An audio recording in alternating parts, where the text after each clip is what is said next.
Welcome to this week's podcast. This is PostGrad Movies. I'm the Cognitive Gamer, aka my actual name. And I'm Cool Guy. Still a shit-tastic name. Wow. Yeah. I'm starting off the podcast with cursing. Your real name's almost as good as your Cool Guy name. Wow. Oh my god. Isn't that right? Melvin? Melvin. That's an awful name. Whatever parent names their child Melvin. Melvin! He talks like this and sits in the back. He thinks Star Wars actually happened. Yeah. Melvin. Oh god. I had a kid like that in high school that actually thought Star Wars happened. Either he was so delusional he thought it happened, or he was told it actually happened. I don't know. But he would carry around Star Wars Lego sets. He had built an Empire starship. Right. And would just carry it around. This is high school. He just carried it around because. Just carried it around. Because. It's yeah. You know how Christians wear necklaces of lowercase t's? Yeah, I know exactly all about that. So it's a symbol of his affection for Star Wars, which is cool. It's cool to love Star Wars, but there's a point where it just becomes weird. That kid was great. He was funny. I'm still friends with him on Facebook. Right. Because he used to update his Facebook every day, and it was always a Star Wars thing. And I'm I really love Star Wars. I'm glad I'm friends with you. Jeez. Oh my god. There's a point where it becomes too crazy. That's true. I agree. I had tons and tons of Star Wars Legos when I was younger because Star Wars Legos were awesome. So we can talk about Legos a couple weeks from now. You mean next week? Heck yeah. Yeah, next week. All right. Anyway. So the Lego movie. Tell me, how was your week? No, you go first. Me go first? Yeah, man. Oh man. So this week I went to a uninhabited island off the coast of Puerto Rico, and by off the coast I mean in between Puerto Rico and Haiti and the Dominican Republic. So I didn't know pirates were still a thing in Puerto Rico. Were you looking for treasure? No. Did you find dead man's booty? No, we weren't. But did you find a live man's booty? Yeah. The point is that it was awesome, and it was definitely really, really crazy because we were basically living there. I lived there for a week, for 5 days, basically from Monday to Friday, and we were collecting data on hunting because hunting season opens up in that island, and it's to control the goat and pig population on the island, which are both not endemic. And basically we have to take data from kill times, the color of the animal, blah blah blah, a bunch of other stuff, and it basically gives us an inkling as to the population, how it's changing, where they're living, that type of stuff on the island, so that we can track these non-endemic populations. And these populations basically destroy the endemic fauna by, I guess, outcompeting them. So they have turtles that go up onto the beach and nest, and then the pigs will just dig up their nests and eat all of the eggs for the turtles, which sucks. Okay. I thought you weren't studying turtles. I'm studying something completely different here on Okay, campus. so this was something different then. Yeah, this was something different. So how many turtles did you kill? I didn't kill any. I actually didn't see any turtles either, which was really sad because we went out a couple nights trying to find turtles. Okay. Were you hungry? Did you want to make an omelet? No. What would a turtle egg taste like? It would probably taste like a chicken egg? I have no idea. I don't know either. This is a question that we must have answered. No, this is not a question that we must have answered. If you have eaten turtle eggs, please write into the postgradentertainment@gmail.com. Again, that's postgradentertainment, all one word, @gmail.com. I want to know how about your turtle eggs. But anyway, this island, it's called Mona, and it is likened to the Galapagos. So there's animals there? There's animals there that are what does that even mean? Not found anywhere else on Earth.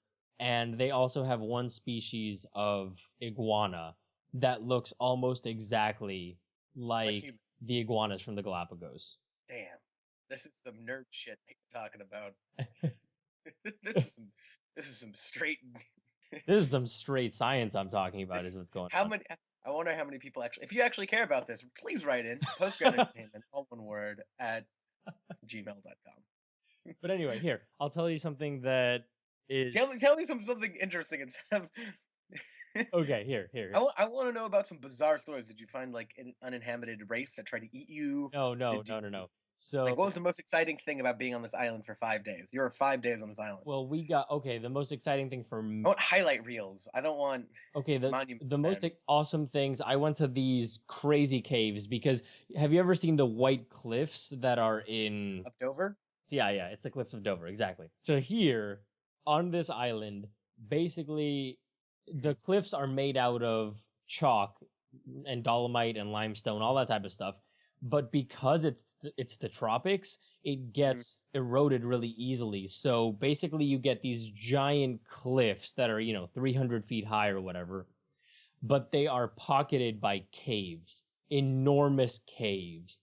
And we went into one of those caves and we basically walked that entire area, and you can walk inside the cave and there's just portholes out into the ocean from 300 feet up, and it's insane.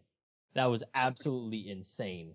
And another really cool thing is the fact that because there's no electricity on the island except for in our camp where we have solar panels to give us electricity, we went onto the beach and I have never seen that amount of stars. I've never witnessed anything like that ever in my life. We could see the Milky Way perfectly. It was crazy. So that's pretty cool. That was really cool. There were... That sounds romantic. Thousands and thousands of stars. Did you get a lot of treasure? A lot of booty? No, I didn't get a lot of booty. No booty? Oh, no booty. Why would Sounds really romantic. I don't know. Yeah, it's romantic, but... No booty? No booty. Booty. Rocking everywhere. So...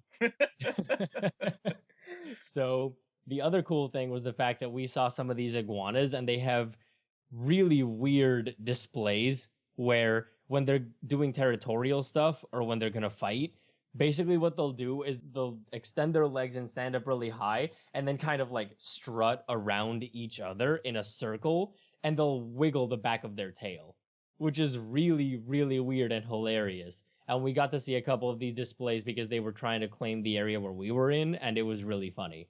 As a biologist, that was awesome. For science. So science.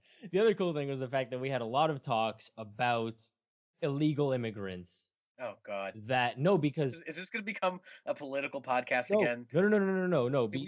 We're already talking about the square. Yeah. No, but the point is that Mona has a really big problem with illegals because of the fact that I was getting told stories by the people that have been working there for many, many decades, and they were saying that undocumented peoples would get dropped off from Cuba, Haiti, and the Dominican Republic, and they would just get dropped off there after being days at sea. These people that they called coyotes in Spanish were the people that would get paid, and they would pay them like $3,000 to take them on a ship all the way to Mona, drop them off, and say, be free, basically. Because the Haitians get political asylum in Mona. Oh. And the Dominicans, not necessarily, but the Cubans, they also get political asylum in Mona. So basically, these people get dropped off, and either one of two things. Either they know that they're in Mona, or they have no idea that they're in Mona. And the people that drop them off say, yeah, this is Puerto Rico. Go. Just find someone. And they just leave them on an island in the middle of the ocean. So, like, you mean in an uninhabited island? Yeah. They get dropped off. They get dropped off in an uninhabited island. And they get told, this is Puerto Rico, and then the dudes leave. You totally could have found like a group of people. Yeah, no, exactly. That's always a danger when you're working, because it's possible that you can find undocumented peoples that have weapons that are armed, whether it's a gun or whether it's knives, you don't know. this is an awesome movie / book in the works that you're talking about. Like going to this island for like seriously for scientific research. Then all of a sudden this like group of pirates pop out, and you're like, what the fuck? And then you get taken in, and you get taken hostage, and then it's a big thing. I feel like That'd be a cool I book. feel like you just mix science and Captain Phillips into one thing. Yeah, well, yeah, but science is boring. Nobody wants to read that. Oh, People getting kidnapped by immigrants is a cool story. all right. It's true. All right, It's true. all right.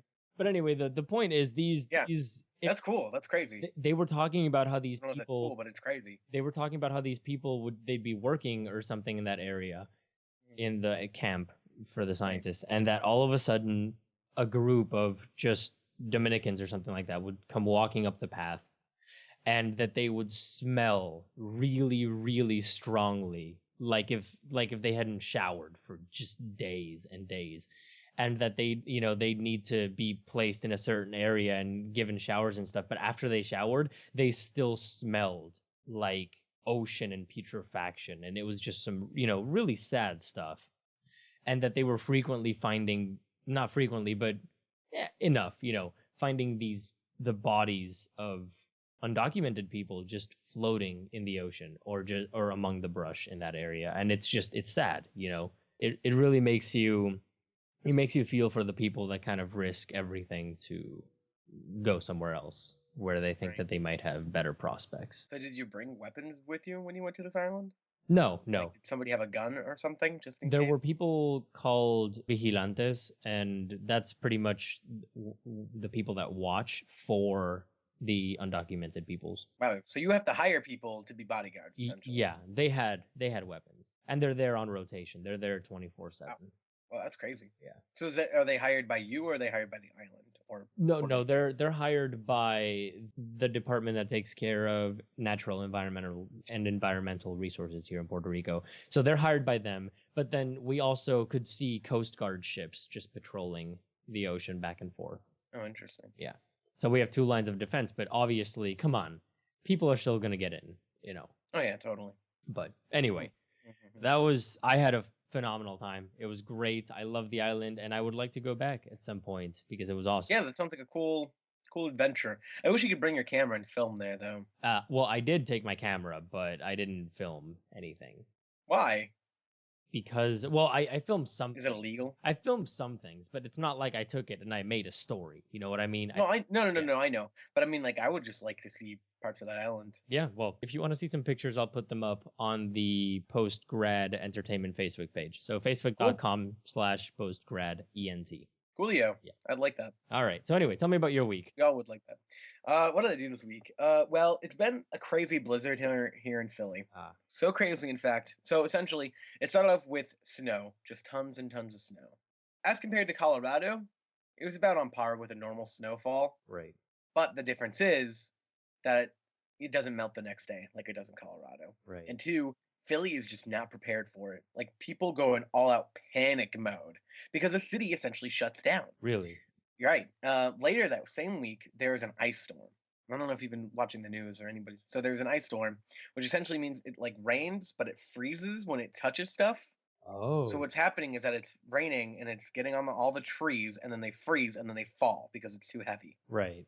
So these trees are falling over everywhere, and they took out power lines. There are people that still don't have power. Like over 100,000 people, almost 200,000 people don't have power. Wow. And the city was shut down for a day. Essentially because of this ice storm. So it's just weird weather happenings over here. So I've been inside playing video games and doing homework because classes have been canceled, obviously. I was actually surprised I had a class this week. So yeah, it's been just slow goings. I mean, one class, literally, it fell on MLK Day, so we didn't have class. And then the next class got canceled because of snow. And so I'm only going to my second class this week, this Monday. So I'm like 2 weeks ahead for that class. So I'm super caught up.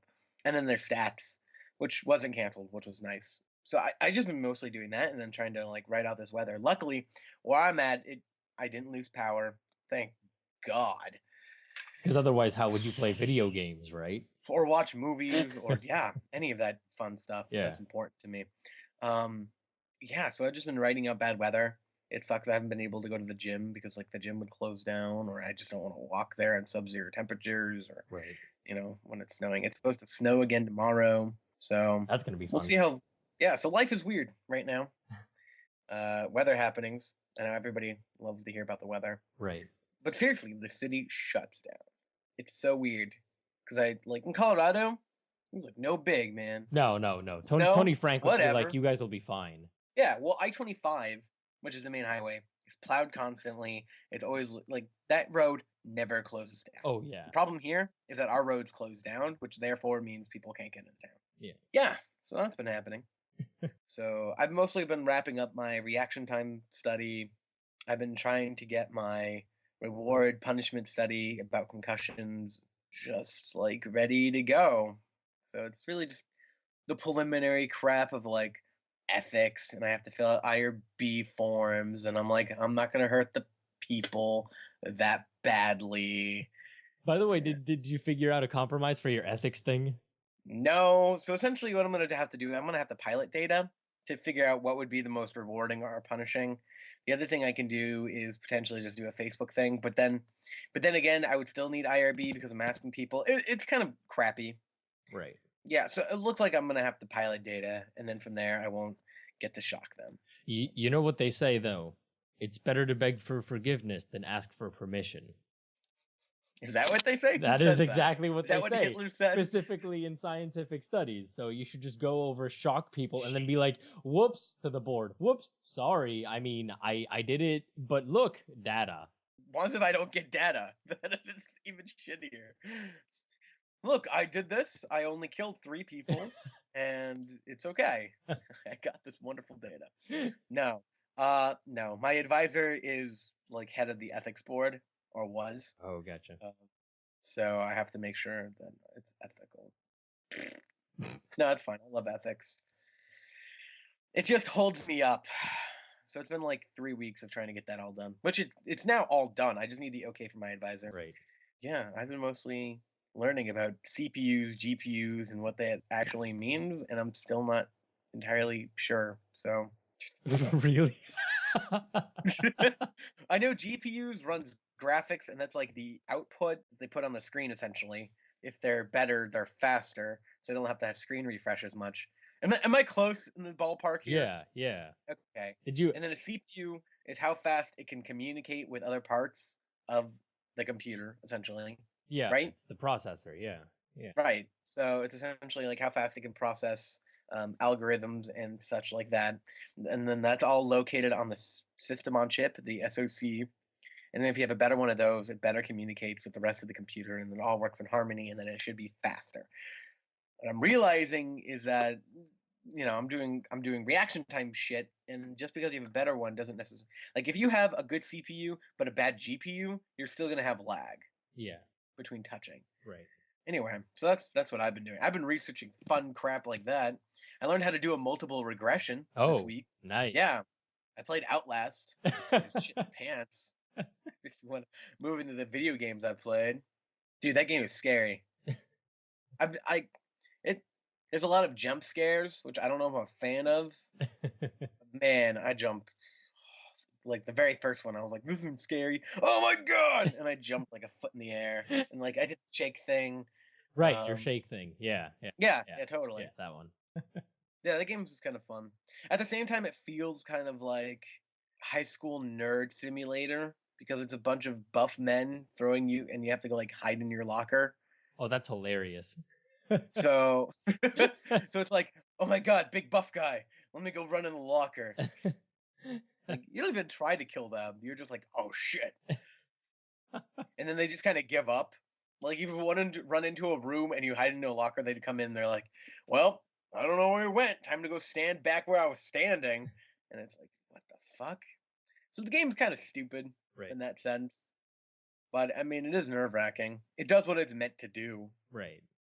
You know, the science I learned this week was about heuristics and stereotypes and how we use them, but subconsciously to save mental power.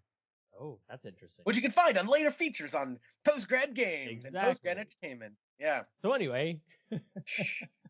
So, we watched movies this week. Yes, we did watch. That is something we did spend our time with. Exactly. And the theaters. We watched a movie, sort of. We did. didn't watch a movie in theaters because if you heard last week's podcast, you would have realized that theaters this week sucked. We could have saw Ride Along with Kevin Hart and Ice Cube. God damn it, no. So we decided to have another installment of Theaters Sucked, so here's a movie. And the movie that we decided to see was one that came out on DVD and Blu-ray a week or two ago or so, and it is Blue Jasmine. Before we get in, can we just say Ride Along is making way too much money? I think it's Kevin Hart. I think Kevin Hart is becoming the new Medea, like the new Tyler Perry. Like, he makes movies that appeal only to a certain audience, Black people. And they're awful. And they're funny, but I feel like he's the edgier Tyler Perry, because Tyler Perry is more about family values and human interest, while Kevin Hart's like, I'm gonna be slightly racist. I love your black person impression. That was great. Hello, people.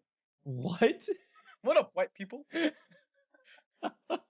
Oh my god. So anyway, have you ever had the feeling when you we went to CSU and you're just like, man, these people are white? Yes. Yeah. Well, yeah, I'm Puerto Rican, so I got there and I thought, wow. I mean, I thought I knew white, but this is translucent right here. not just merely from their skin color, but their actions. Oh my god, yes. Yeah. So white. What was the whitest thing you've ever witnessed? The whitest thing I ever witnessed. See, I don't know, because now I just get this. I forgot what comedian did this, but he said that the whitest thing he ever saw was a citizen's arrest. I think the whitest thing I ever saw was Humans versus Zombies. I played that. Are you kidding me? I know, but it's still funny seeing these nerds. I don't think that was the whitest thing. I think that was the nerdiest thing. Throwing nerfs at each other. And I'm like, this is fucking white people. This is like every day in Detroit, except instead of zombies, they're criminals. Like, I mean, it was essentially like playing paintball, but it was like rated PG paintball. Like, it was, oh god, that was a pretty white. See, I know, I don't think that was white. I think that was nerdy. Or do you think that was just super nerd? That was just really nerdy, is the okay. Yeah. But I mean, white people did that. Yeah, well, because CSU is totally white. Come on. Oh, I know. Come on. It was 90, I think it's 90% Caucasian. I was literally the only Puerto Rican on campus, and the campus had That's not entirely true, I'm people. sure. I'm sure there's another Puerto Rican. Dude. There were 3% Latino, Hispanic population, 2% Black, African American. It was like 1% Native American, First Nationers. How much Asian? There were a number of Asians there. It was like 4%. Yeah. I mean, we had a lot of like exchange, because I think we have an exchange program, right? Yeah. Or something like that. And then all of them had gold robes at our graduation. Point is, we watched Blue Jasmine, so... Man, speaking about white people, Blue Jasmine. Wow. Okay, so let's... that was a good transition. How dare you? That was a good transition. We will get into that. We're going to get into that. So on IMDb, Blue Jasmine has a 7.5. On Rotten Tomatoes, it's got a 91 with an 87 top critic score. And on Metacritic, it's got a 78%. It is directed by Woody Allen. It stars Cate Blanchett, Alec Baldwin, Sally Hawkins, Andrew Dice Clay, and a bunch of other people. So, with that out of the way, give me your one-sentence review. Okay. And then after that, I want to talk about stereotypes and trying to... Anyway, I'm going to squeeze some science in here. My one-sentence review would be a rational yet interesting perspective on a human problem. If that makes any sense. I can see that. Unrealistic, but very interesting perspective. Yeah. Drama. Yeah. That was highly entertaining. Okay, so my review is an interesting look at the dynamics of, I suppose, the socioeconomic background from which you come from, or get inherited, or inherit, or any of the assimilated to. Yeah. So going back to stereotypes, so essentially this movie plays definitely off of stereotypes, and I think that's one thing it has against it, is the fact that it's not realistic and unhuman the way that these people act, and the fact that they act essentially as stereotypes, and they play these stereotypes, and then these stereotypes play against one another. And I feel that's the biggest knock against this movie, is that it's just not how people would act. Though, that being said, it is an interesting dynamic in how these stereotypes play against one another. Right. And I mean, stereotypes are something that everybody does to kind of save mental load, and it's something that we do essentially to take shortcuts. That being said, it can be offensive, as in our talk before about white people. Those were obviously stereotypes and obviously not true, but it's fun to talk about. Everybody is wonderful, and we all take these weird shortcuts that we have to be aware of. And I think Woody Harrelson has always been kind of an offender of this because all his characters are essentially a stereotype, and it's essentially how these stereotypes play into other stereotypes. Yeah. So this movie, which is about two sisters who were both adopted, but one of them came from kind of, I want to say, more higher class, and one sister was from lower class, and that kind of played out through their entire lives, as in the main character, Jasmine, married rich, very rich. Very rich, yeah. Very, very rich. Freaking Alec Baldwin, anyway. Alec Baldwin was the best. And essentially, it's a story about how her life goes to crap because her husband cheats on her. A lot. And a significant amount. Yeah. Right. And how he loses his fortune, so she is forced to assimilate to her sister's lifestyle, which is lower class. Like, extremely lower class. Right. Like, poverty level. Yeah. But it's not like she becomes homeless and it's this weird drama piece. It's more about her trying to assimilate to this world she's not used to and dealing with her psychosis that somehow was created due to the stress.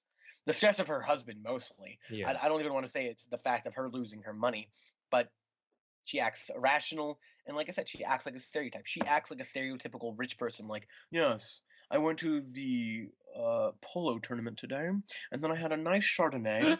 We went to the opera that night, and my husband gave me this lovely Louis Vuitton purse. And we threw caviar at the stage at the end of the performance. Exactly, and it was extremely unrealistic of how a rich person would act. And it's like that stereotype of what a rich person would act like. Unless Woody Harrelson actually acts like that, and he's really rich. Right. So in that sense, one could assume that he's looking at it from the perspective of this is how I think people who act like this act like, and they fit inside this stereotype that all rich people act like this, that are just, they have more money than God, and they just act like complete jerks, and they think poor people are slime. Because people don't act like that. People just don't act like that. But at the same time, it's very interesting seeing that stereotype that Woody Allen. Woody Allen. Not Woody Harrelson. No. We're not Woody talking Allen. Zombieland here. I love Woody Harrelson. He's not racist or whatever. Woody Allen has played with by setting this stereotype inside this world and seeing the human drama there. Yeah, right. But at the same time, it's like illogical, but it's still interesting. Well, and that seems so weird because that my main complaint with anything Woody Allen is like, this is not how people would operate ever, but it's still interesting. See, the thing is, I have known people that are rich that act like that. I have too, but if they were in that situation, I think they would have obviously Jasmine does not have a grasp on reality, but if thrown into these circumstances, she would probably be a little more empathetic, perhaps. I suppose, yeah. She definitely is dealing with this. I think the most interesting part of it was her dealing with this mental psychosis. Yeah, right. Everything else about that movie was kind of like groan-inducing. I really enjoyed it, but I mean, what didn't you hate Jasmine as a character? Oh yeah. Oh, she was deplorable. She was deplorable. She was awful. It was a cringe fest. You just wanted to punch her in the face. Yeah, and I think that's what the best part about this movie was, the fact that you hated everybody in that movie. There was no one you liked. Yep. Except for maybe the kids. But even then, you hated everybody. I don't know, man. I loved Louis C.K. He was cheating on his wife. But he's Louis C.K. Oh, God. I mean, I love Louis C.K. as much as the next dude. Yeah, I love his acting. His stand-up's good, but I would much rather watch a show or a movie season. I don't know why. Okay, I think his performance here was better than his performance in American Hustle. Yeah, because in American Hustle, he did not act well in that movie. And can we take a moment to pause and reflect about the fact that Louis C.K. is in 2 Oscar-nominated movies? I mean, for like 3 seconds. No. Not the reflection. No, he's in American Hustle, he's a legitimate secondary character. And in this movie, he's also a legitimate secondary character. He's like an extra. He walks around and was like, let's have sex in my car. No, and then he's a secondary character. But I mean, it's cool that he's in these movies. Right. Don't get me wrong. By the way, did you notice the fact that there was always the interplay of the colors gold and blue Yep. in the movie? And it was very pointed. You know, she would always dress in these sort of golden hues, and her hair was blonde. I think that was an allusion to her being like a goddess almost, or her thinking she was royalty of some sort. Right, a goddess amongst mortals kind of thing. Exactly. Yeah. And then eventually she started losing it and losing it and losing it. And then at the end, when after she showered, she was wet, and water tends to be blue. You know, when she walked outside to look at the ocean was blue, the sky was blue, that type of stuff. Really blue. The And movie's called Blue Jasmine, and she was sad. yeah. She was blue. Yeah, exactly. But seriously, I mean, yeah, that definitely plays into it. And that's one thing I do like. I really like the directing. I really like the movie, but just the characters themselves are just the worst. Yeah. And they're supposed to be the worst and completely unrealistic. Right. Though the thing is, I still kind of felt like the movie was missing something. It was a really enjoyable movie, but it felt Well, it didn't have an ending. It left you like, oh, like incomplete. But see, I'm And totally okay with movies leaving you oh, incomplete. me too. It's just that I felt that there was something in the movie that was missing. I don't Well, what know. happened in the movie? Nothing happened. And I think that That's was the point true. of the Yeah. movie was that like you get stuck, you get accustomed to the way you live. And I think that was a message that they keep throwing at you throughout the entire movie. And the fact that it ends pretty much how it began Yep. kind of tells you that that's just another thing that we get accustomed to what we're used to, and we will always return to it. And if you try to do something outside of it, you will get hurt. By the way, So that's kind of a weird message. I wanted to ask you specifically, was Mhm. her interpretation and her acting, I mean, I guess in line with the symptoms of these types of psychoses? Because she did, if I'm not mistaken, she won a Golden Globe for Best Actress for this movie. Are you talking about the woman who played Jasmine? Yeah, Kate Blanchett. Was it good acting in reference to how the psychosis actually works, or I think the psychosis was a little bit made up. okay? What was she taking? I think she was taking like Zoloft, right? Which is an antidepressant. Yeah. So an antidepressant doesn't actually work like that. Like when you get stressed out, you don't take it unless it's. I mean, if anything, it's an anti-anxiety, but you still don't take it like that because usually, like that's a total cliche. It's like I need to take my pills. Well, that's not how these type of medications work. Right. When you You're supposed to take it at the beginning of the day and stuff like that. right. Yeah. So, well, of course, she was abusing it, so maybe she found comfort in it, but it's not. It's almost like a 1950s, 60s type of thing when they did give you pills when you're getting worked up. Take one of these, but those are usually like muscle relaxers or something like that that actually like kind of screws with you. Yeah. If she was actually on anti-anxiety or anti-depression medication, she would take it once in the day and she would be acting differently. Right. The psychosis, she probably should have been going to therapy. She probably couldn't afford therapy. But her psychosis itself, she essentially was having mental breakdowns, which could, in fact, look like that. You know, Right. mental breakdowns could start with you.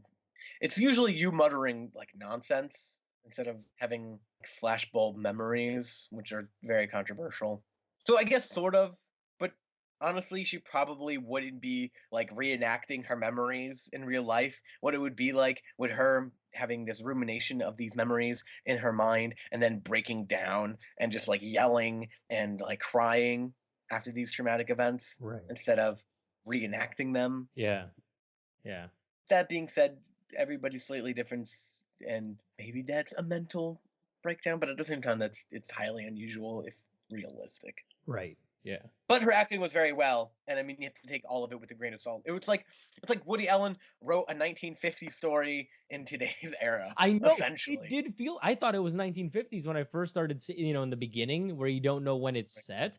I thought it was 1950s or at 60s or something like that. Yeah, completely. That's what it was, right? It was a 1950s story set in today's world, which didn't really fit.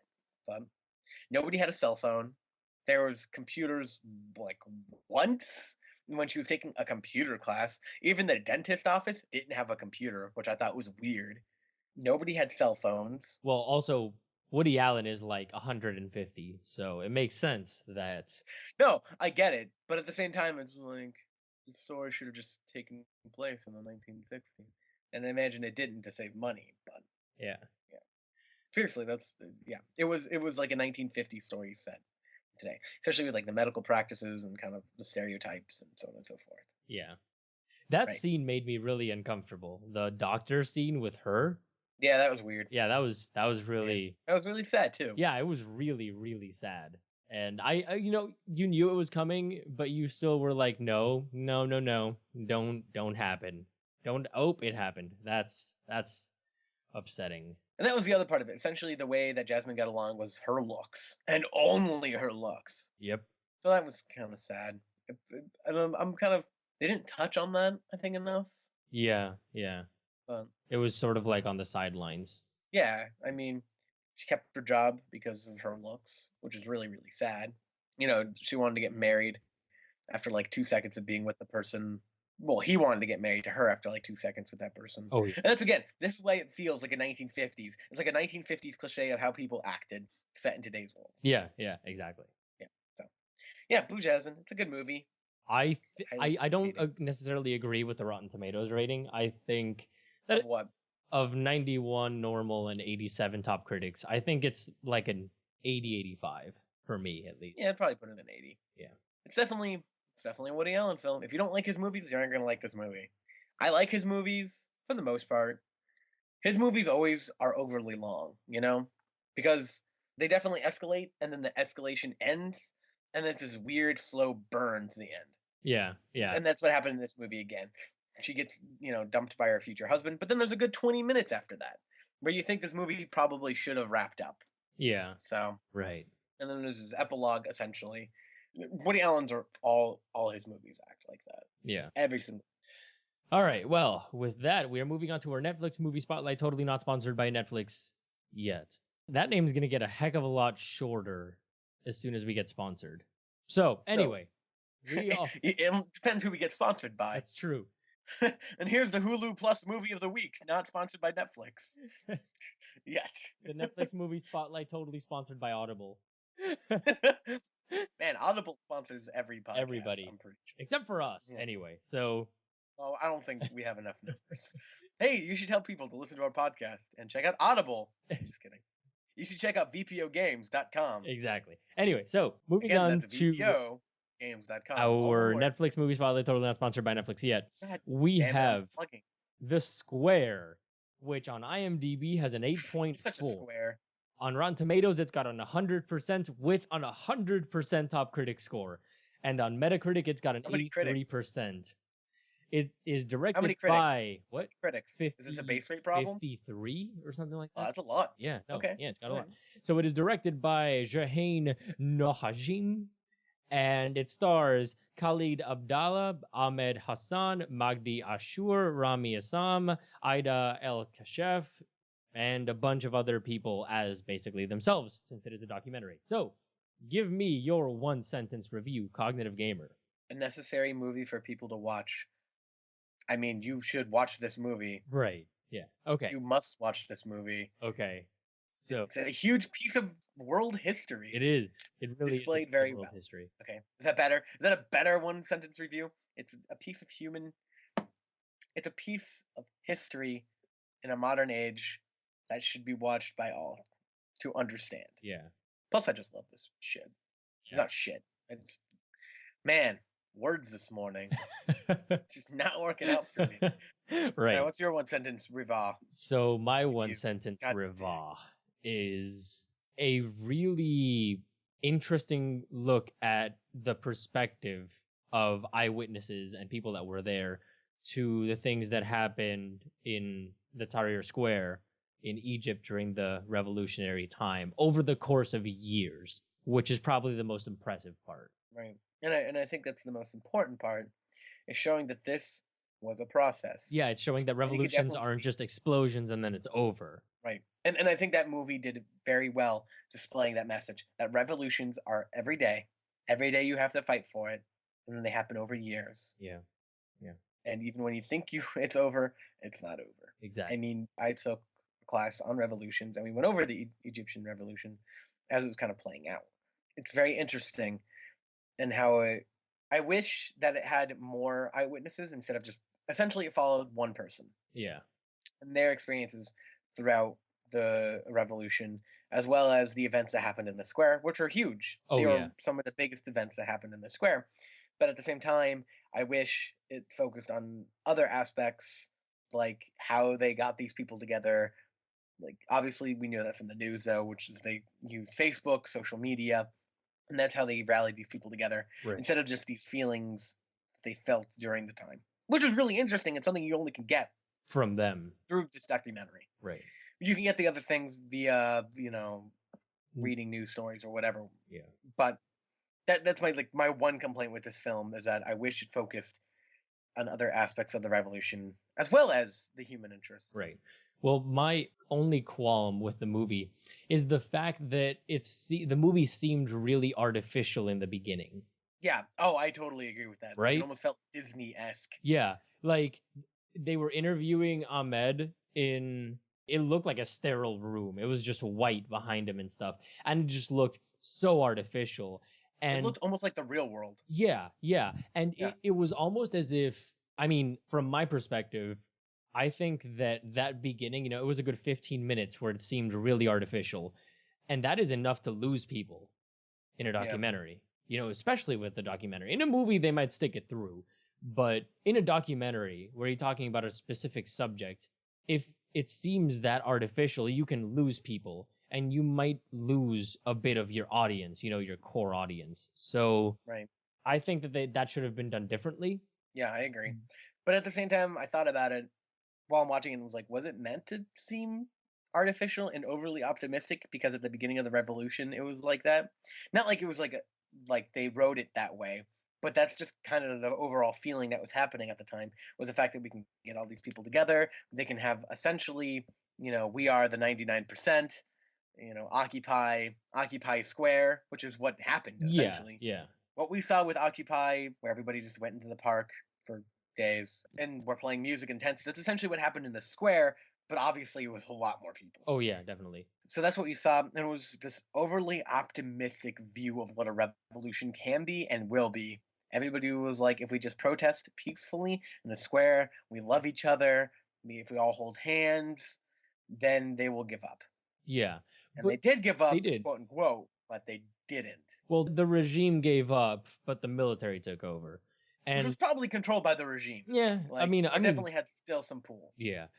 But I think that even though they were doing that, I think that they could have accomplished that by just showing the people like they did, playing guitars and singing, because originally they didn't have the giant podiums and the actual giant stages for people to play guitar. In the beginning, it was just people around in a circle, talking to each other and playing guitars right there to each other and singing and chanting and smiling and stuff like that. And that could have been done easily, you could have easily done that, no problem, instead of moving people to a cold and foreign looking room and then never having the room appear again.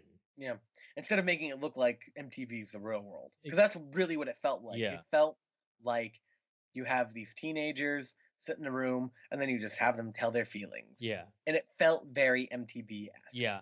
It was like really artificial, and then all of a sudden, boom, it got real. But do you think that could have been from expertise with filmmaking as well? I mean, this movie literally took years to make, and I'm sure the person making the film got better at making this film. Well, yeah, but then if they got better making it, they shouldn't be changing the look that much. Well, maybe they realized at the beginning wasn't good, so they tried to change the tone. I mean, maybe, but that's still a very drastic change. At least in my opinion, in my humble opinion. No, it was a very drastic change. I mean, it went from overly optimistic and almost like it was very artificial feeling to extremely real. Yeah. And that's also another thing. I thought that the documentary was at its most viscerally primal and horrifying, and it affected you when you had footage from the people that were there. When they said, take all of your cameras, and they were all filming, and the people were running, and they'd hide and they'd point the camera at the ground or stuff. That type of stuff. It was terrifying. It was insane. You saw people getting run over by essentially armored vehicles. Oh my god! Can we talk about that for a second? I didn't care as much about the getting shot as I did when that car was running around, and I was like, oh, it's just that's dangerous, but I mean, he's not gonna run. Oh my god! And he just. Oh my god. He just plowed over people. Oh my god. How could you not care more about getting shot? I mean, these were the thing is their own people. Well, yeah, but it wasn't.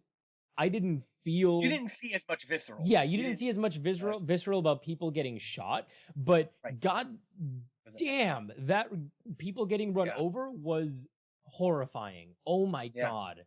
Mostly because it wasn't like people get run over, but you saw them get run over, and then everyone around them started screaming, and they would run over, pick the person up, and try and help them, and then you get these shots of people where their bodies are just mangled or their faces are compressed to one side. Oh my god.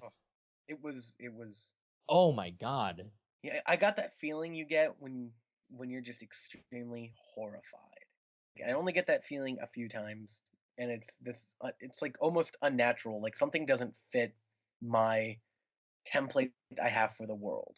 Yeah. Because in my template, my schema, that doesn't happen. Cars shouldn't be hitting people like that. But when it does, it just feels like something's going against what is inherent inside my body. Yeah, like something's unnatural. Like that shouldn't be happening. That's got to be fake, you know? And it's unnerving. Yeah, I was like, this can't be real, but it was. And those are the parts that I think everybody should watch.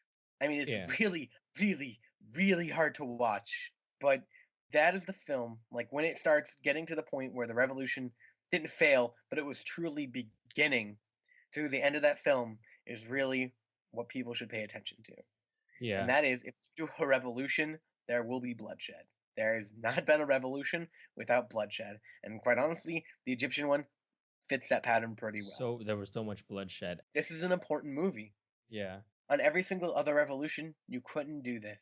Yeah. You couldn't have this piece of footage, this movie, to display what these people had to go through, what these people lived through, and what these people fought for.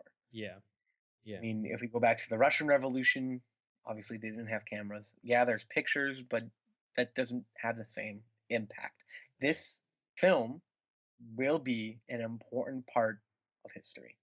Oh, definitely. And it's going to be used to teach in schools, for sure. Yeah. I think colleges, obviously. Yeah. I mean, to show that to high schoolers, unfortunately, as important as it is, I don't think it would ever get passed. Oh, definitely not. Yeah.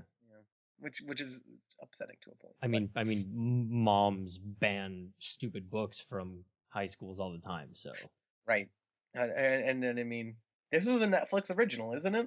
Yeah, but see, the thing is, what does that mean? Does that mean they published it or they bought it? They were not the ones that were involved in its filming. All that they did was help give it out to the world and distribute it. So they essentially became distributors, and they basically and they own the film now. So they basically bought it from the people that made it.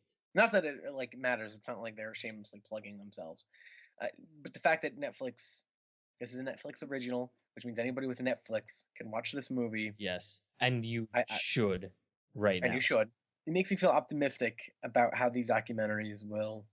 It's almost like we're entering a new era, right? Yeah. Like these huge worldly issues can now be sent out to millions of people instantly. You're not just watching the news and you're seeing this kind of play-by-play type of action. You're getting the human interaction, which has always been kind of missing. Like watching 2020 and then watching this is a completely different feel. Oh, yeah. And you got a really great feeling for that, which you're describing, when there was the camera was pointing at an alley or something, and there were big explosions, and the cops, or not the cops, the military was on top of the tanks where they had, their miniguns, and they were just shooting the shotguns from up there. And you had one shot where they were way far in the background, and you saw everyone. It must have been at least 50 people or something in that shot, and tons of them were holding up their phones, recording it and taking pictures. And at that moment, you realized we're entering an era where people can't get away with stuff, or it's way harder to get away with the things that they get away with. I mean, let's look at Ukraine right now, right? Yeah, exactly. Like they're going through is it a revolution? Right? Yeah, basically. Sort of. I mean, pictures of that have been all over the internet. We know how visceral it is right now. Even if some news people aren't covering it as much, I mean, we're still seeing it. Yeah, exactly. Like, if the Egyptian government came out and said we did not shoot upon our own people, you showed them a video of the military shooting their own people. There's no more hiding. And I think that's another thing. The world is now interconnected in a way that these type of things cannot happen. Like, let's take, for instance, the documentary we watched last week, The Act of Killing. Yeah. If that happened in today's era, it wouldn't happen. Oh, yeah. Or definitely. We would know about it. we would see footage of this uploaded to the internet. We would see, Oh yeah, human yeah, interest yeah, pieces. Yeah, definitely, definitely, yeah. I agree, I agree. But see, that there's also the problem of spinning stuff, and where the money comes from. they didn't talk about money. They didn't talk about the state. Like they didn't state really why they're fighting besides the oppression, which Besides is the people, huge. yeah, Right. I didn't get a clear sense of why they're doing the revolution besides I get it that they feel oppressed and they hate their government, but I didn't get a sense of we need this now. You know what I mean? well, Like I didn't I did, I can understand and that. I guess Yeah, but the thing I is, guess they wanted to focus on the people and their emotions and everything, but they didn't show I don't know. Like it just felt that emotion of we're rising up.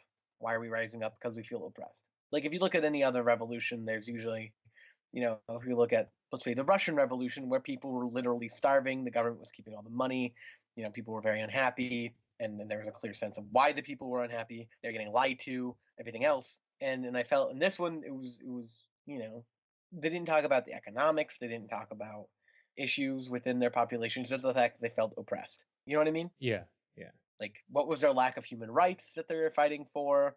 Like, I didn't hear any of that. yeah. Well, they talked about it, I guess, kind of loosely when they mentioned the fact that Mubarak had been in power for a very long time and that he was guilty of a lot of human rights violations and that he was basically a military dictator. And they were talking about that in reference to the Muslim Brotherhood. There was a lot of persecution Right. on religious grounds and on a lot of other grounds, stuff like that. So I guess the documentary was very present centric. Exactly. It was not Yeah. really concerned with how they got there as much or what was in store for the future. They were concerned about making things better now in Right. the present. Or showing how the people felt Yeah, right. in that present. Maybe not what the people were thinking. Exactly. Yeah, exactly. And I get that, and that definitely is great. So maybe I recommend maybe doing some research beforehand or anything like that, or afterwards. Yeah. Just to get a fuller picture, I feel. Yeah. And I would like to say that my favorite person out of all of the people that were involved there was Magdi, who was the Muslim Brotherhood guy. Why? Because he was the person that had the biggest transition. Mm. Because he went from straight Muslim Brotherhood, which is considered by many to be a terrifying terrorist organization. And he went from being straight Muslim Brotherhood to saying, I'm not here as a Muslim brother. I'm here as an individual. Right. And that Yeah, is that was really that cool. is that is powerful, And it's the idea that it's true. Even if you're a part of some political party, it doesn't matter. If you disagree with something that they say, you can disagree with something that they say. Right.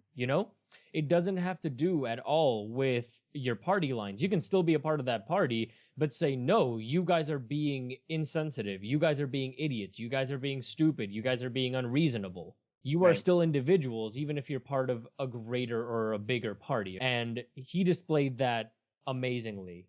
And he Right. also managed to display the idea that friendship can be forged across differing ideologies, no matter what. That there always is that underlying connection to other people, and also of persecution. You notice that as soon as the Muslim Brotherhood came into, or was starting to come into power, he was trying to defend it in a relatively nice way. He wasn't fighting anyone or whatever, but immediately he got a crowd forming around him, yelling at him that he was an awful person. And it's something that you have to realize. You are people. You are not a party. You don't necessarily represent the party that you are in favor of or a fan of. You do not represent them. You are a person, and you should not necessarily get yelled at, and you should not get crazy about party lines. That is really, really important. And I think he really... And dangerous. Dangerous, yeah. And he really displayed that very well. And I think definitely Ahmed is not really the... He was very much a party voter. He was a party voter, yeah, but the thing is he wasn't as convincing... Yeah. He had a one-track mind. Yeah, he wasn't as open as Magdi. And Magdi, in his rigor and in his defense for the Muslim Brotherhood, was still... You could tell that he was a very conflicted individual. You could Right. tell that he had a lot of emotions bottled up inside and that he was really confused at a lot of portions of the movie. And I think that's why it makes him a fantastic portrait of a person, at Right. least in the movie. Right. Because in the I agree. beginning, you hated him because he was very Yeah. boom boom boom Muslim Brotherhood. But then by the end of the movie, you felt just so much for this guy, you know? Right. And I feel, but I mean, in Ahmed's, he's kind of the poster child for the revolutionary. Youth revolution type of thing. Right. Same with what was her name? Ida, I Ida. think. Yeah. Same with Ida. I mean, both of them were very much at the forefront. In the streets doing the work every single day. Yeah. And the thing that I think was also really nice was the fact that they had a celebrity person, the guy from Kite Runner, right? That was the movie he was in. Yeah. So the actor from Kite Runner, who was doing a lot of work and wasn't just a celebrity taking the podium and saying, that battle is really bad. We should stop that. He wasn't doing that. He was out there in the thick of everything, trying to coordinate and trying to help people. And that is how you are an activist. You are not an activist by giving out statements if you're a celebrity. You are an activist as a celebrity by going out and effecting change. Right. You're not an activist if you hit like on Facebook. You're an activist if you go out into the streets and talk to people. Exactly. Same as you are not an activist if you put the little equal sign for marriage equality in your Facebook profile picture. You are an activist if you go out to Capitol Hill and you protest along with everybody, or if you watch if you watch the news and you are always on top of everything and you talk to people about it and you get involved, or you vote. Exactly. I think that's the great thing about America is the fact that to be an activist, you don't necessarily have to be out in the streets. You just have to vote. Exactly. If you want change, you can get change. So let's wrap that up. Yep. New on DVD and Blu-ray first, and then theaters. So I'm gonna go through this really quick. So new on DVD and Blu-ray. It is a great week for DVD and Blu-ray. Why? Because we have Dallas Buyers Club, About Time, Escape Plan, Freebirds, Blood Brother, Inevitable Defeat of Mr. and Pete, The Inevitable Defeat, and Cutie and the Boxer. Meaning we have 3 great movies, at least 3 great movies, and of those that I've seen, obviously Freebirds is not, and Escape Plan is not, but we have some great. Escape Plan? Escape Plan is the one with it wasn't De Niro. It's Stallone and Schwarzenegger. Yeah. Hey, that looked pretty awesome. That looked like I want a mindless shooter. As soon as it comes to Netflix, we'll watch it. How's that? So, new to theaters, we have. Are you ready? We have the Lego Movie, The Monuments Men, Vampire Academy, A Field in England, A Fantastic Fear of Everything, and The Pretty One. Those last 3 are in limited release, and it is a pretty great week for theaters, in all honesty. Well, Monuments was okay. Well, we'll talk about that next week. I say if you're gonna go see a movie, go see Lego Movie. Oh yeah, definitely. Or A Fantastic Fear of Everything if you can. Okay. Monuments Men. No talking. That's next. No, that's next week. Nope. Right, next week. Tune in next week for Monuments Men and Lego Movie discussion. Also, or you can email us at postgradentertainment@gmail.com. Also, by the way, next week we already have our schedule for next week. We're watching Lego Movie, Monuments Men, and our Netflix movie is Cutie and the Boxer. So if you all get to watching those, join us next week. So now we can move on to news. Go ahead. What is going on? So we like to do a section called really terrible trailers or crazy bizarre trailers. Right, the not weekly crappy trailer of the week. Yeah, crappy trailer of the week. Or just out of left field movie announcement trailer of the week. So anyway, I want you to watch this. So I'm back. Yeah, what'd you think? Oh, wow. Yep. Wow. So what trailer did you just watch? It was called Zombeavers. And if you go onto, I'm pretty sure if you go onto YouTube and you type in Zombeavers, you will find it. Go ahead and watch it. Yeah. That ending where the girl turns into a zombie. Oh my god. That was crazy. It's just such a ridiculous concept. It was like, it's from the producers of a bunch of horror movies, and then We're the Millers and American Pie. It's such a hodgepodge of weirdness. So yeah, Does it have a place? Who the hell knows? I have no idea. I think it's almost trying too hard to be camp. I don't even know what to think after that trailer, in all honesty. The trailer kind of reminded me of Piranha 3D. Yeah. Yeah. Where it's just like a bunch of women that get eaten alive by something Except obscure. I'm sure that the women survive in this one. I'm sure one of them lives. At least one of them. At least one. So yeah, Zombeavers. Yes. So Look for it. When is that coming out? I mean, next year? that's not the crappy trailer. I think we should call that the what? Trailer of the week. Yeah. Yeah, definitely find that on YouTube because that was something. All right. Well, anyway, moving on to news. So, yes. You have some news. Hit me with the newsies. Okay, so on the show, we love Expendables. We love the Expendables. Of course. Of course. Right. They're just so stupid. Those movies are just okay. Yeah. So what about it? There are 2 more Expendable-like movies in the works. Oh, really? But this time, they're both centered around females. So okay, they're calling one of the projects Expendabellas. Oh my god! And Robert Luketic is to direct it, which he just did Paranoia. And the script is from Legally Blonde's writer Kristen Smith and Karen McCullough. Of course, these are all kind of rumors. Yeah, right.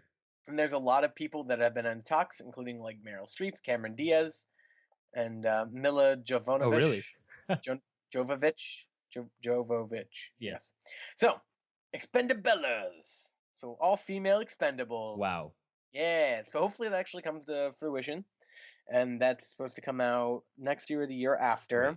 And there's also rumors of another female Expendables produced by Addie Shanker, which would have different people. So, we might have 2 competing Expendabella films. Man, this is stupid. I love the Expendables movies. Oh my god. But they are just so stupid. This isn't stupid because of females. This is stupid because it's another Expendables film. Exactly, yeah. How many more crappy action movies with really bad one-liners can we possibly have? We already have Expendables 3 coming out next year, and now we have Expendabellas, and then supposedly another Expendabellas type movie. Not to mention that Stallone has been pumping out action movies like no one's he pumps steroids just all the time. So that's true. Yeah. Oh man. Okay. Next. Yeah. Jesus Christ. So we have more drama with the Quentin Tarantino. Hit me up. What's going on with him? It's rumored that he might pick it up again. The Hateful Eight. That's it. I mean, if you listened last week, you know that he was talking about shelving his Western movie, The Hateful Eight, because the script was leaked. But now people are saying that he might pick it up again and maybe tweak it, obviously, or something like that. Well. So, yeah. So, Hateful Eight might be back on. So, the last 2 pieces of news I think we share. So, are you excited for Expendabellas? I'm excited for an Expendabellas. I think that was definitely one thing lacking from the Expendables was female characters. Yeah, but... And that would just be amazing. Imagine the one-liners that could come out of an all-female Expendables movie. The problem is that Expendables was an enormous stereotype. And yeah, this is going to be an enormous stereotype on women. So will people get upset about that? If they made a one-liner like, I just charged you, or, wow, I guess it's your time of the month, or something stupid like that. Oh my god, that's totally going to be a line, too. I guess you can call her an estrogenius. Oh my god. She's just such an estrogenius. Oh god. Just imagine the really bad, almost slightly sexist one-liners that are going to come out of this film. Almost slightly sexist? There's going to be so many sexist one-liners. Oh my god. I mean, if it's anything like Expendables, there's going to be sexism everywhere. Not bad for somebody with tits. Oh, Jesus. This is terrible. Give me more news. Are you sure we could just make really bad? No. We've done this literally every podcast. I don't. Okay. Just go. Just what? Do you have any other news? Who says women can't fight in heels? Oh God. Oh God. It's no, your knife fell. It's all right. I have a heel. Crook breaks the heel off and starts stabbing the person. Oh, don't worry. This purse is heavy. That doesn't make sense. God. This doesn't make sense. I always carry a brick in my purse. Oh. Go on. More news. Just give me more news. Don't worry, I have mace. And then they actually pull out a mace. A ball. Oh my, that would actually be really funny. No, terrible. News. Just give me more news. I'm done with stupid Expendable stuff. So speaking of stupid action movies, let's talk about Independence Day. Okay. Yeah. Yeah. So, what do you have? Will Smith won't be returning for Independence Day season. Yeah, he's not going to be returning. And I mean, honestly, that sucks. Yeah. He was like the best part of the first one. Yeah, he was. Then again, I saw the first one when I was like 12, and I was just like, yeah, space. Okay, you know, honestly, I really enjoy Independence Day. I watched it maybe a couple of years ago, and I really enjoy it. It's such a stupid, fun movie.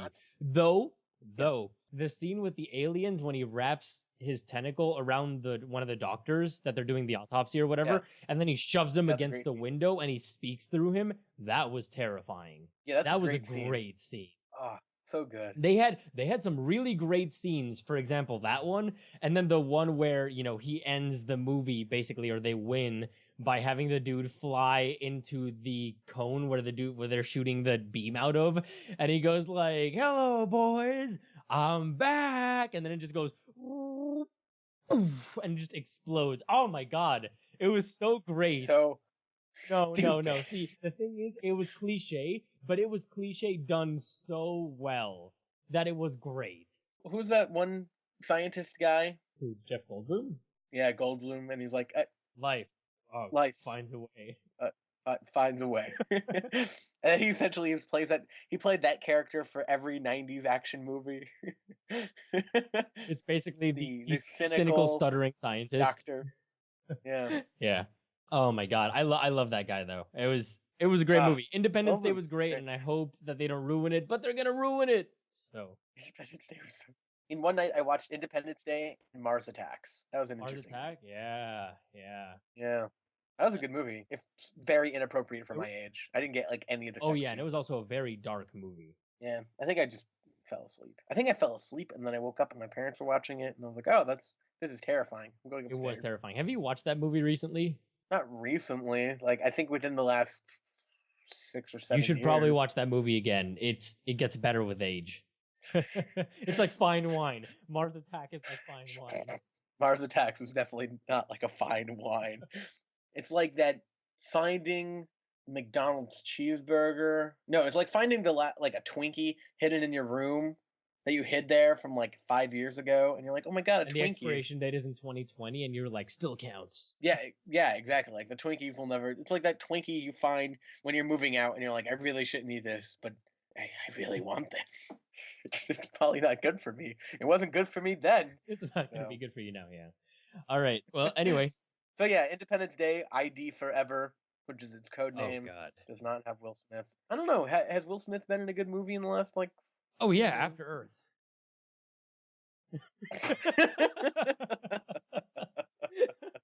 So anyway, other news. We are going to take a little bit of an interim to talk about some pretty heavy subjects, including the fact that Philip Seymour Hoffman passed away.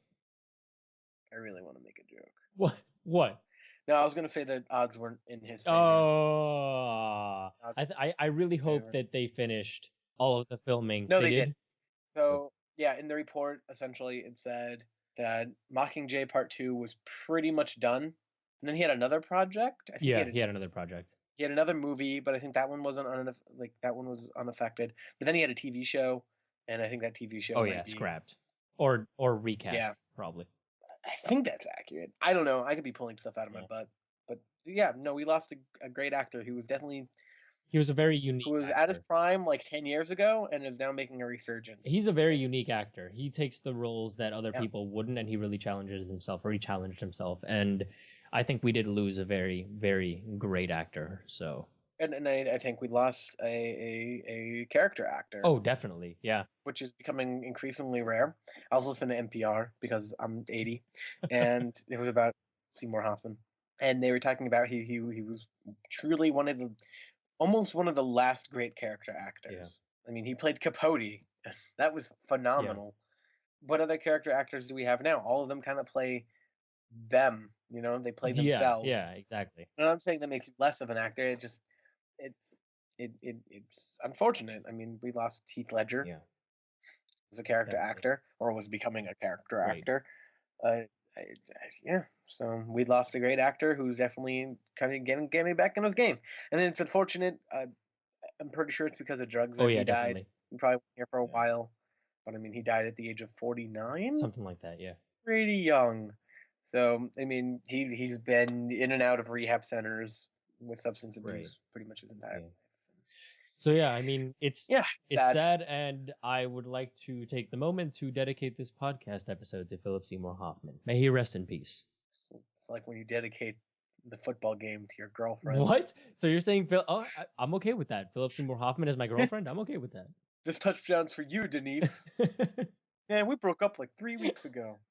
Oh my god. Anyway, so in a little bit of other Downey kind of news is the fact that Dylan Farrow, Downey news, fabric softener and fabric. Robert Downey Jr. So Dylan Farrow, who is, Does it have an extra chromosome? oh my god. So That's terrible. We should edit that out. That was awful. I'm sorry. I don't know what's wrong with me this morning. so I'm just not.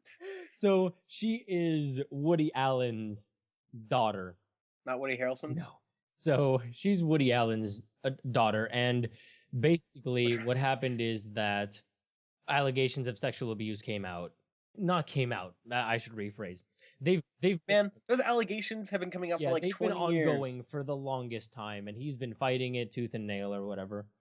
But recently, with his Oscar nomination or nominations for Blue Jasmine, Dylan Farrow, for the first time wrote about her experiences with what happened to her and all that stuff. And also Woody Allen responded blaming everything on her mother. So again, this came out, and the important part that I want to talk about is not necessarily the sexual abuse because it's awful. There's no need to talk about this about sexual abuse because sexual abuse is terrible, okay? Yeah. What I would like to talk about is the fact that the letter that she wrote begins and ends with, "What is your favorite Woody Allen movie?" And in the beginning, it's followed by, "Before you answer, you should know," and then it goes on to describe everything that happened to her as a young child, and then it ends asking what your favorite Woody Allen movie is.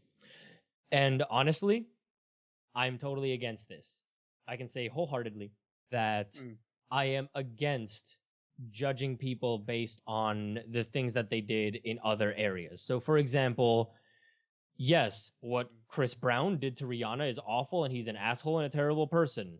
Does that lessen the goodness of his music? No, it does not. If you think his music is good, it's good, regardless of whether or not he's a wife beater.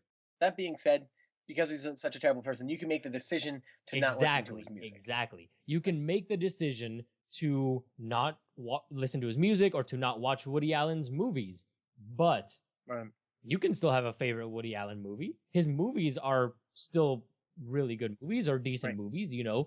Just because he's an awful person and he sexually abused someone does not mean that his movies aren't good, and it does not make his movies automatically not good. And obviously, I mean, she's trying to hit him where it hurts, and that is his movies, since all Woody Allen has is his movies. And I think it's kind of fair for her to be kind of being like, you should boycott his movies. But instead of saying you should boycott his movies, it seemed more manipulative, and that's kind of the feeling you're expressing. Yeah. But yeah, I mean, these allegations have been coming out since, God, like forever, right? Yeah, these allegations were coming out since 1993. And yeah, I mean, the allegations came to light because, like I said before, not just, you know, his Oscar nominations, but also the fact that he got a Lifetime Achievement Award from Golden Globe. You know, a Golden Globe for that. So this is his adopted daughter. Okay, to get everything clear, this is his adopted daughter from Mia Farrow. Yeah. Mia Farrow had 3 kids, Dylan Farrow and Mosh Farrow? I think so, yeah. This is talking about Dylan Farrow and her sexual encounters with Alan. Though, I mean, it's her word, so I mean, we don't know for sure that this actually happened. Right, of course. Yeah. But she did come out claiming that this did happen. And it never went anywhere in court and whatnot. I mean, it's been ongoing for forever. The Yale New Haven Hospital Child Sexual Abuse Clinic concluded that there was no merit in the claim. I mean, it's a tough thing. I mean, the whole thing. I think it's really sad. Yeah, I mean it is. But Woody Allen did have a relationship with his Mia Farrow's adopted daughter, Soon-Yi Previn. Yeah. So we kind of knew Allen was kind of. Yeah. I mean, he did have a relationship with his ex-wife's adopted daughter. So he's already a which weirdo is. to begin with.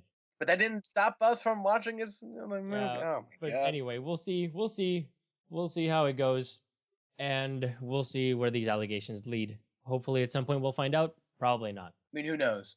And it's kind of weird. I know I'm trying to like put things two together, but she's also been psychoanalyzed, or Alan's been in psychoanalytic therapy for a lot. So I wonder if his daughter's ever been in them, and I wonder if this is an implanted memory. Oh, that's. But at the same time, that's also a terrible thing to say. But at the same time, it definitely happened, and there was a huge string of it, especially with psychoanalytic method. Right. But I mean, well, see, you're not horrible for questioning the validity of her claims. We're not detracting from the awfulness of sexual abuse. We're just trying to get to the bottom of it, because sexual allegation claims ruin lives for the victim as well as for the person who the claims are filed against. And it's very hard, and you gotta tread lightly no matter what, for both of these people's sakes. Most of the time, that's how it works. Times like when that happened with the football players in this other school, that was stupid, and the football players were clearly wrong. It was obvious. But most of the time, it's a very tenuous line that you have to walk, and you have to be really careful. Well, especially with these type of cases where it's, I mean, this is like 30 years. Exactly. It's 30 years old, basically. Almost 30 years old, yeah. Yeah. It's essentially his word versus her word, and that's really, really tough. So yeah, moving on to our last bit of news, which will be a little bit more lighthearted because I know you all enjoyed this. Are you ready? Are you ready for this? Yeah. Hey, Cognitive Gamer. Yeah. I think New York needs to brace for a Sharknado. Wait, Sharknado what? 2 is coming to destroy New York, and it begins filming on February. Oh, yep, it is called. So it'll it be is done called by the end of February. Sharknado 2, the second one. Oh my god. Okay, let me give you a timeline of how this is going to be edited and what the special effects are going to, what. So it starts filming February 1st. It's done filming February 3rd. It's done editing by February 5th, and it's out on Sci-Fi by February 14th. Let me go ahead and explain to you. It starts filming on February 13th, and it premieres in Sci-Fi in July. Oh no! You were joking about that, but it's totally true. So what? They have like a week to film. And then... No. How is that possible? How do you possibly? Why do you think the first one looked the way it did? How do you make a movie in, what is that, 4 months? Especially with New York involved. 5 months? So what is that? Is that a month for filming? That's like a month for filming.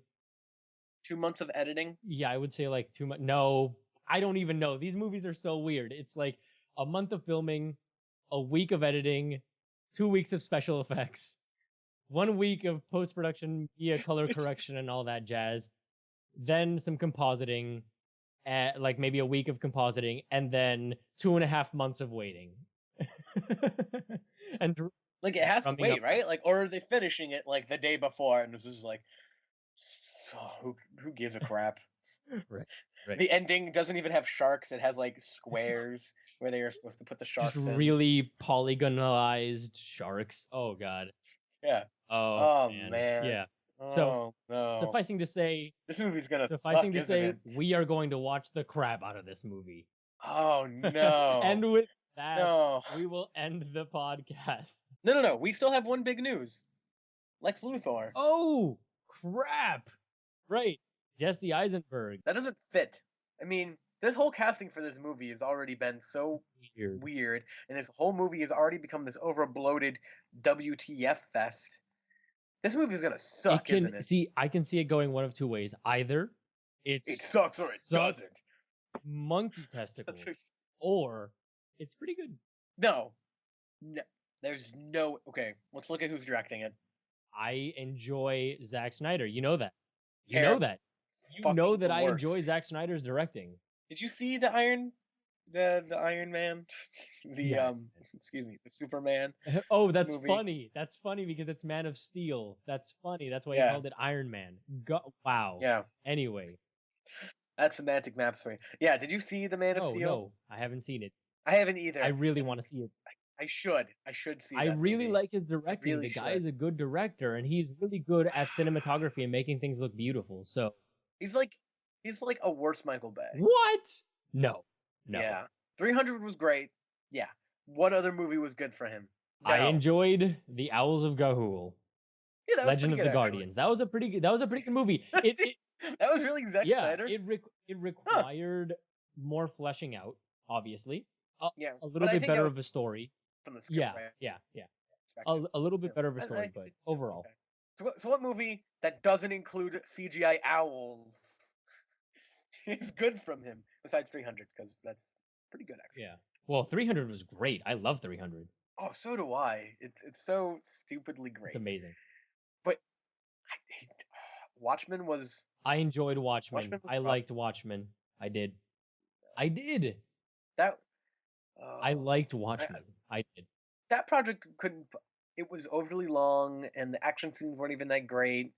And I mean, it was okay. I liked it. I liked Watchmen. I like Zack Snyder's. Sucker Punch was one of the worst movies I have ever paid money for. See, I don't think so. I think Sucker Punch was. That was a movie I almost was like, I should just fucking leave. Really? I don't know. If my friends weren't there, I would have. I was all right with Sucker Punch. I really didn't mind it. I thought it was a pretty decent movie. It wasn't great, but it was a pretty decent action flick for what it was, and the directing was very pretty. It was a very pretty movie. That was me vomiting because that's how bad that movie was. Hey, I don't know. I like Zack Snyder. I mean, he's okay. He's definitely okay, but a movie of this is starting to sound kind of like Watchmen all over again.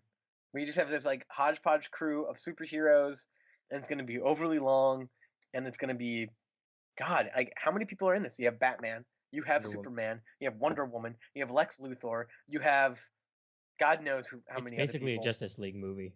Well, it's supposed to be like it's the stepping stone to a Justice League movie. Instead of going the route that Marvel went, which was every character gets their own movie, they're pretty much making this, and then they're making a Justice League movie. That being said, other members of the Justice League might get their own movie, but this is kind of introducing everybody all at once. It might go the route of Spider-Man 3. The original Spider-Man 3. So Tobey Maguire, Spider-Man 3, yeah. Where it was that was okay. That was probably like a 5-0. It was an okay movie. Yeah, it was but the point that I'm trying to make is that it had a lot of bad guys and a decent amount of good guys, you know? Yeah. I mean, the new Spider-Man movie. Can we talk about that for a second? Holy crap, how many villains are in that? There are so many villains in that movie. There's at least 3. There's like 4. Really? You have the Green Goblin, you have the Electro Shock, Jamie Foxx, you have Paul Giamatti as the Rhino, and Harry Osborn is also movie, but I don't know. Harry Osborn is the Green Goblin, so they're kind of screwing up that canon there because the son is the Hobgoblin because his father was the Green Goblin, but they're not doing that. Right. Anyway, they're also including somebody else, or at least it was rumored, and I don't remember. I mean, it is just that is a lot of people. That is a lot of people in that movie. Yeah. Yeah. All right. But I mean, does this movie stand a chance? I mean, the casting is already so controversial, and it's just feeling like this is good for left-wingers now. Like Jesse Eisenberg as a skinhead tattooed Lex Luthor, billionaire Lex Luthor. Like, I get it. He can totally he can play the eccentric billionaire pretty okay. I mean, he did that in The Social Network very well. But can he? God, like, Lex Luthor is supposed to be that rules with an iron fist type of character, and it doesn't seem like that's the direction they're going. Instead of it's almost like a Yakuza boss. Yeah, right. You know. But at the same time, I think that they're trying to go for the Lex Luthor that's very cold and unfeeling. Yeah, he was always cold and unfeeling, as in he's a younger guy who's rich, but at the same time, you see him as someone kind of normal until he does something really frightening. How much kryptonite do you think is going to be in the movie? A lot of it. Yeah. Yeah, that's usually the plot line between Superman and Lex Luthor. It's Lex Luthor, you're planning something devious, and then Lex Luthor's like, "Yo, kryptonite." Like, that's exactly how it works. And then Batman comes in and he's like, "Yo, a Batman." Oh my God. Ben Affleck. Oh, it hurts. This whole movie hurts. So anyway, with that, I'm excited for it all. Oh God. So anyway, with that, I think we are done. So thank you all for tuning into the podcast. You can follow me on Twitter at TheRightPad, WRITEPAD. You can follow The Cognitive Gamer at Cognitive Gamer on Twitter as well. We have our YouTube channel, PostGrad Games. Type that into the search bar. We will pop right up. We do a lot of awesome stuff, and we have great stuff planned for the future. We also have a Facebook page where you can see everything that we make, including all the blogs that the Cognitive Gamer has, facebook.com/postgradent. You can email us for suggestions, comments, critiques, if you don't want to post on the Facebook page by yourself, at postgradentertainment@gmail.com. You can check out one of our sponsors at vpogames.com. They have fantastic vintage games that are freaking phenomenal. What blogs are you involved in? Go, go, go, go. You can find me on electricfeast.com. I haven't had anything up there in like 2 weeks. I'm currently reviewing Outlast for them on the PlayStation 4. Hopefully that's up by next week. Right. And then IGN.com. I'm on IGN.com, where I put up things usually talking about psychology and relating it to video games. Or sometimes I'm just like, I love the PlayStation. Like sometimes I'm just like, I want to write a blog because I feel like I need to talk about video games right now. Yeah. And obviously I don't have a podcast for that. Exactly. So. All right. Well, anyway, with that, thank you all for tuning in, and we will see you all next week.